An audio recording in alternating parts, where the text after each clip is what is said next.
Hello and welcome back to another video. Just to preview Hull City for tomorrow's game, 12:30 kick-off live on Sky Sports. Sunderland need to bounce back really from the defeat on Monday night against Leeds with a win to keep us in the hunt for the top two. Obviously Burnley play tonight. If they slip up, Sheffield United play Leeds on Monday. There's still a chance, you never give up until it's mathematically impossible in my opinion. Hull are currently 21st in the league on 30 points. They've won 2 of the last 6. The 2 wins have been a 1-0 away win at Millwall and a 3-0 away win at Sheffield United. The away form is a lot better than the home form. Away from home, they've played 15, won 5, drew 2 and lost 8. And they've won 3 of the last 5 away from home, so there'll be a different commodity tomorrow than they would if Hull playing at the KCOM. The record against the top 4. They've won 1, drawn 2 and lost 3. Against Burnley, they drew 1-1 at home and lost 2-0 away. Against Sheffield United, obviously, beaten 3-0 away from home, but then they lost 2-0 at home. With Leeds, they drew 3-3 at home. It was after Mellier's shocker. He's dropped 2 clangers and they drew 3-3, but they lost 2-0 at home, and obviously the reverse fixture against us. Back in October, when Isidore scored, when he ran through, chipped the keeper, bit of controversy, but didn't really particularly bother Sun on that day. So it will be a tough game, I think. I don't think it's going to be as easy as the league table makes out, 4th playing 21st. Think of Hull set up, they'll try and make it as difficult as possible. And as I seen in Sheffield United the other week, they beat them 3-0. All Tixon could do exactly the same thing to us. You never know. You never know.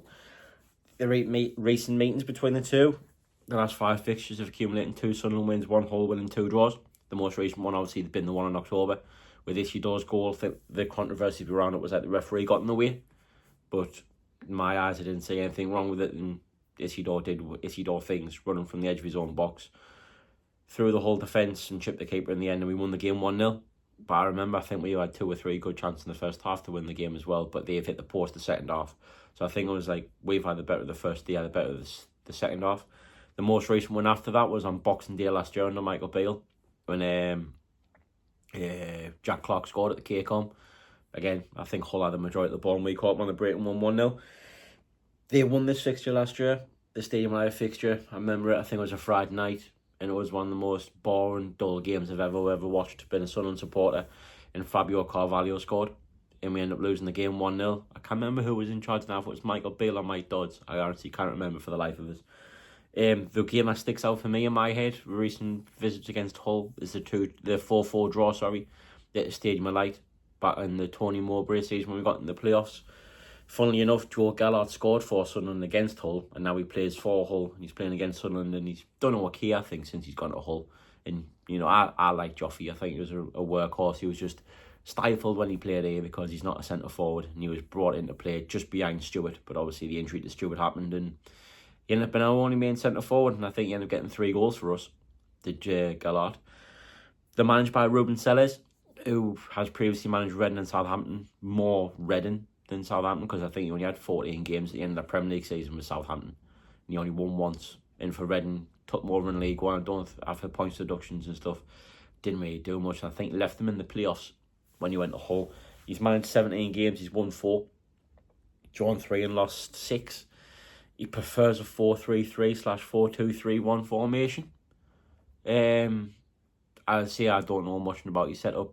With all due respect to Hull City, I haven't been focused on the bottom league, which is a daft thing for Sunderland.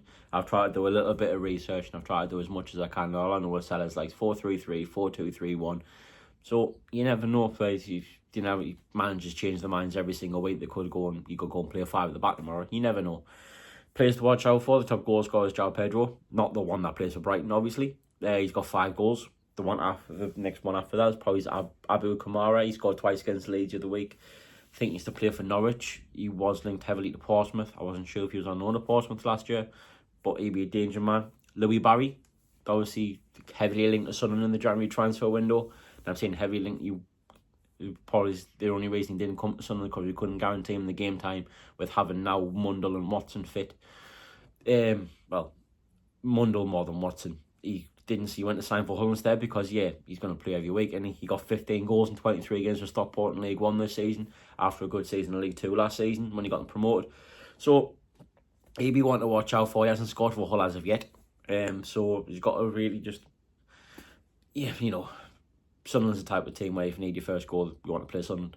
It's happened throughout the years. Remember Adi Akinbaye, who used to play for Leicester back in the 2000s. Sorry, I'm showing my age. He couldn't hit the barn door with the banjo. He played Sunderland at Phil straight and he won 1-0 and he scored. So, you know, it's a typical Sunderland thing. Obviously, the two former Sunderland players in the whole squad is Joe Gellart and Mason Burstow. I liked Gellart. I didn't quite like Mason Burstow. I thought Mason Burstow was one of the worst centre-forwards I've ever seen play for Sunderland. And I've watched Ashley Fletcher play live. So that speaks for itself. He only scored 1 goal for Sunderland and he did his best to miss it. So you never know what Burstow's going to turn tomorrow. He has been playing on the left wing actually. So you'll hopefully trade, if he does start tomorrow, Trey Hume pockets him. You don't say Mason Burstow. But I hope people give him a nice reception and stuff. He was out of his depth really. It wasn't really his fault he was shit last season. He was just signed with a little bit of hype, where the club last year went all in on the youth and trying to get loads of players in instead of just going for a few experienced bodies after the season before. And Burstow was one of the main things, the main player that stood out because he played more or less every week and he wasn't good enough. You look at my ender now, if he played as many games as Burstow last season, he probably would have gotten more than 1 goal instead of being shipped off on loan to Hull. So you never know the former player against the former club. It always has a thing to do where the come probably end up scoring or doing something or having a worldie. So it's always on that case where you're like, you're always wary about stuff like that. But I don't think Burstow troubles us tomorrow. And you can clip this and you can put it on something when he does eventually score tomorrow and we lose the game 1-0 thanks to a Mason Burstow winner. If he does, my fault, I apologise. Score predictions, I'm going with mine. I think Sunderland will win 3-1. I do think we'll concede. But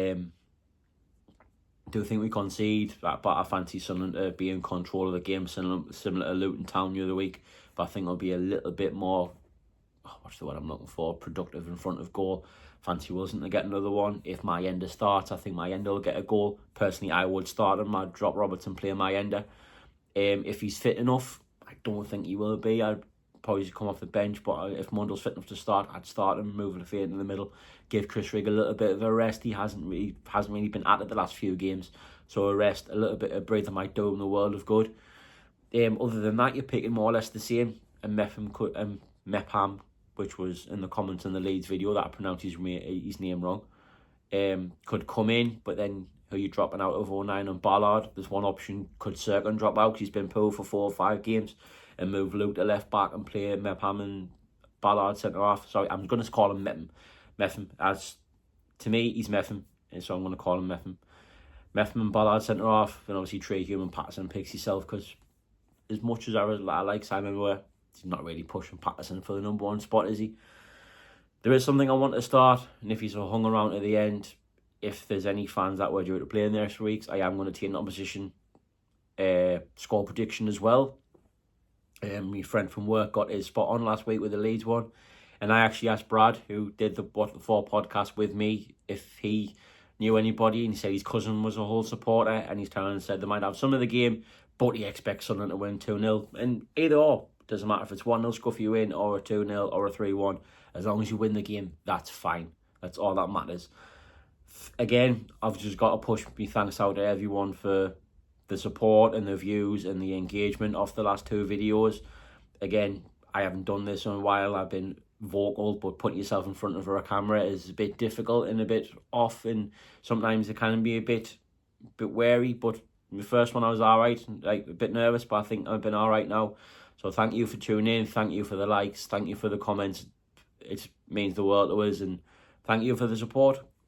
I'll be back probably Monday with a review of the whole game, so keep an eye out for that. And I'll also add on the end I'll just do a roundup of 23s, 18s, women, because I know the women's on the international break at the minute, so I'll review that off the last week at the end of the whole review. So just keep an eye out for it, and just keep tuning in. If you like it, leave a like. If you want to subscribe, by all means subscribe.